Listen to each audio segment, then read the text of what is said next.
আরও একটি ভয়াবহ যুদ্ধের শুরু দেখতে যাচ্ছে বিশ্ব। এবার দৃশ্যপটে মধ্যপ্রাচ্যের মুসলিম দেশ ইরান আর পৃথিবীর সবচেয়ে যুদ্ধপ্রবণ জাতি যুক্তরাষ্ট্র।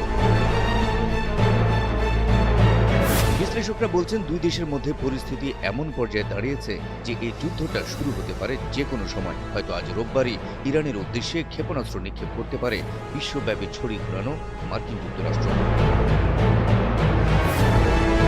মার্কিন সংবাদ মাধ্যম দ্য ড্রপ সাইড নিউজের এক প্রতিবেদনে দাবি করা হয়েছে, প্রেসিডেন্ট ডোনাল্ড ট্রাম্প চাইলে আজ রোববার ১ ফেব্রুয়ারি থেকেই ইরানে সুপরিকল্পিত হামলা শুরু করতে পারেন।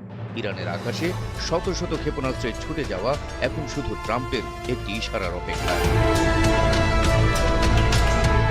পত্রিকাটি বলছে এই হামলার মূল লক্ষ্য কেবল ইরানের পারমাণবিক বা ক্ষেপণাস্ত্র কর্মসূচি ধ্বংস করা নয়, বরং শীর্ষ নেতৃত্বের উপর শিরোচ্ছেদ কৌশল প্রয়োগ করে দেশটিতে সরকার পরিবর্তন করা। মার্কিন সমর বিশ্লেষকরা মনে করছেন ইরানের ইসলামিক